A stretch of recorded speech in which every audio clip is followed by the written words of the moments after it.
Hello दोस्तों, आप सभी का स्वागत है आज की इस क्लास में। आज हम लोग बात करने वाले हैं ग्रुप डी के इम्पोर्टेंट साइंस के क्वेश्चन के, जिसमें केमिस्ट्री बायो और फिजिक्स के इम्पोर्टेंट क्वेश्चन होंगे। तो आशा करते हैं आप लोग अच्छे होंगे, अच्छे से अपनी स्टडी कर रहे होंगे। बिना देरी के क्लास को शुरू करते हैं। आज हम लोग बात करने वाले हैं साइंस के इम्पोर्टेंट प्रश्न। तो हमारा पहला प्रश्न है कि विभवांतर को मापने के लिए किस यंत्र का उपयोग किया जाता है। जो पोटेंशियल डिफरेंस है इसको मापने के लिए क्या अमीटर, वोल्टमीटर, गैल्वेनोमीटर या ओडोमीटर का प्रयोग किया जाता है। तो विभवांतर को मापने के लिए आपका वोल्ट मीटर का प्रयोग किया जाता है। वोल्ट मीटर को हमेशा सर्किट के पैरेलल यानी समांतर में लगाया जाता है। हंसाने वाली गैस यानी लॉफिंग गैस का रासायनिक नाम क्या है। तो हंसाने वाली गैस का नाम क्या है? नाइट्रिक ऑक्साइड है, नाइट्रोजन डाइऑक्साइड है, नाइट्रस ऑक्साइड है या फिर नाइट्रोजन पेंटा ऑक्साइड है। तो हंसाने वाली गैस का जो नाम होता है वो नाइट्रस ऑक्साइड होता है। इसका सूत्र N2O होता है। क्या होता है? N2O होता है। आगे बात करते हैं तो अगर जो इसे सूंघने पर हंसी आती है, जो नाइट्रस ऑक्साइड है इसको सूंघने पर हंसी आती है और इसका उपयोग हल्के एनेस्थीसिया के रूप में भी किया जाता है। वहीं बात करें अगले प्रश्न की, तो अगला प्रश्न हमारा है कि कोशिका का प्रोटीन कारखाना, प्रोटीन फैक्ट्री जो है वो किसे कहा जाता है। तो कोशिका का प्रोटीन कारखाना क्या माइटोकॉन्ड्रिया को कहा जाता है, लाइसोसोम को कहा जाता है, राइबोसोम को कहते हैं या फिर केंद्रक को। तो जो कोशिका है इसका कारखाना जो है प्रोटीन कारखाना वो राइबोसोम को कहा जाता है। राइबोसोम कोशिका के भीतर प्रोटीन संश्लेषण यानी प्रोटीन सिंथेसिस का मुख्य स्थान होता है। वहीं बात करें न्यूटन के गति के किस नियम से बल की परिभाषा प्राप्त होती है। क्या प्रथम नियम से, द्वितीय नियम से या फिर तीसरे से या फिर इनमें से कोई नहीं।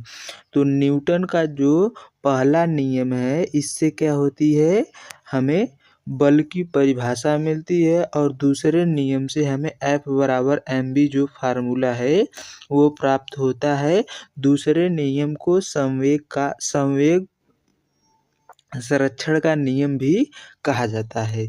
आगे बात करते हैं, अगला हमारा प्रश्न है, एक सेकेंड, अगला प्रश्न है, सॉरी इसमें थोड़ा देख लेते हैं। पहले नियम जो जड़त्व का नियम से बल की परिभाषा मिलती है और जबकि दूसरे नियम से F बराबर ma से बल का सूत्र मिलता है। वहीं बात करें आधुनिक आवर्त सारणी के अक्रिय गैसों यानी नोबेल गैसेस को किस समूह में रखा गया। क्या समूह 1 में है, समूह 17 में, समूह 18 में या फिर समूह 2 में। तो आधुनिक आवर्त सारणी की जो अक्रिय गैस है इनको समूह 18 में रखा गया। किस समूह में रखा गया? 18 में। हीलियम, नियॉन, आर्गन जैसी गैसें इस समूह में आती हैं क्योंकि इनके बाहरी कोश भरे होते हैं, इसलिए इन्हें अक्रिय गैस भी कहते हैं।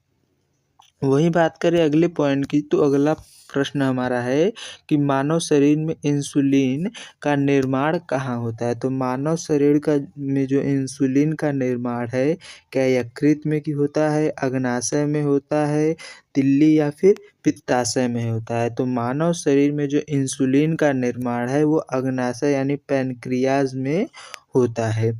अग्नाशय की लैंगरहंस की दीपिकाओं की बीटा कोशिकाओं से इंसुलिन निकलता है। वहीं बात करें आकाश का जो नीला रंग है दिखाई देने प्रकाश की किस घटना के कारण होता है। क्या परावर्तन के कारण होता है, अपवर्तन के कारण, प्रकीर्णन के कारण या फिर विक्षेपण के कारण।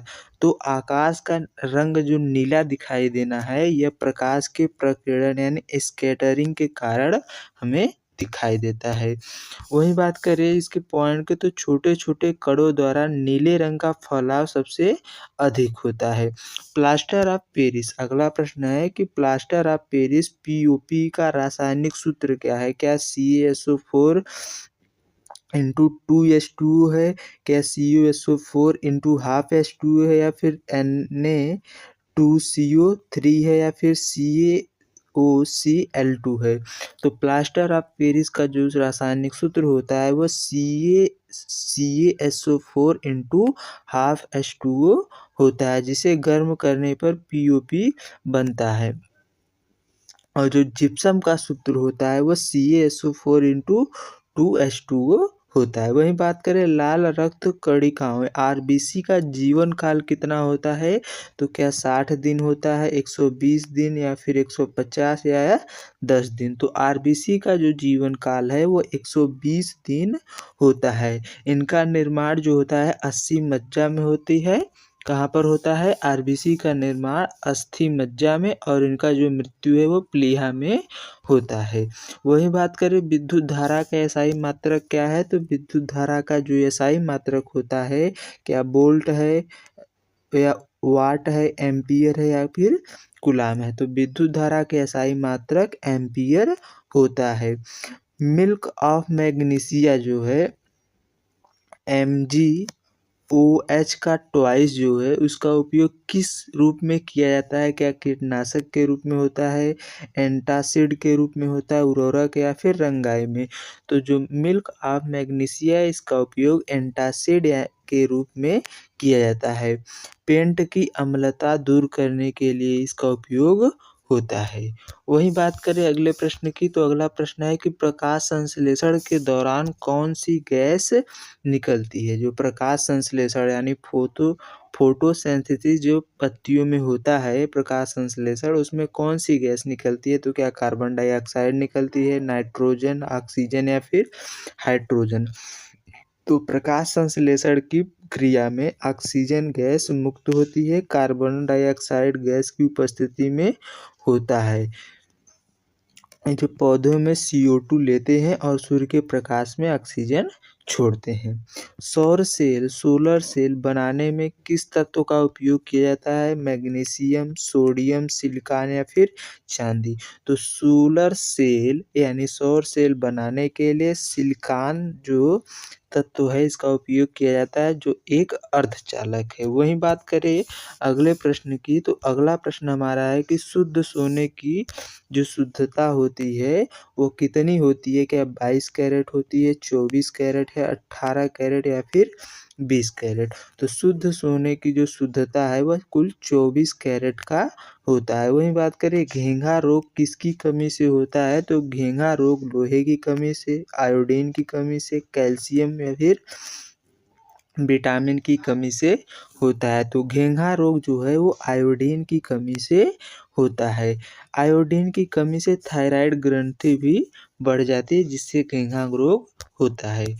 वही बात करें अगले प्रश्न की, तो अगला प्रश्न हमारा है कि ध्वनि की तीव्रता किस से मापी जाती है। जो ध्वनि है इसकी तीव्रता यानी इंटेंसिटी किसके द्वारा मापी जाती है, हर्ट्ज में, डेसिबल में, मीटर में या फिर पास्कल में। तो ध्वनि की तीव्रता डेसिबल में नापा जाता है। जल का अधिकतम घनत्व यानी मैक्सिमम डेंसिटी किस तापमान पर होता है, क्या 0 degree Celsius, 100 degree Celsius, 4 degree Celsius या -4 डिग्री सेल्सियस। तो जल का जो घनत्व है वो अधिकतम जो है वो 4 डिग्री सेल्सियस पर होता है।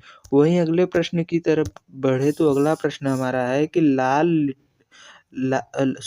लाल लिटमस पत्र को नीला कौन करता है, तो क्या अम्ल करता है, क्षार, लवण या फिर जल।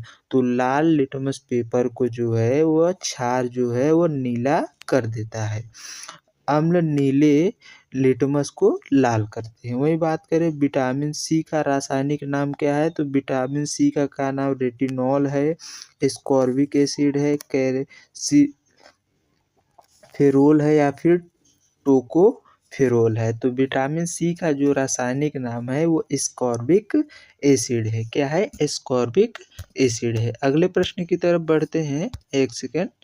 अगला प्रश्न हमारा है कि उत्तल दर्पण का उपयोग कहाँ पर किया जाता है। तो उत्तल दर्पण का उपयोग क्या सेविंग मिरर में होता है, गाड़ियों के साइड मिरर में, हेडलाइट में या फिर सोलर कुकर में। तो उत्तल दर्पण का उपयोग गाड़ियों के साइड मिरर के रूप में किया जाता है।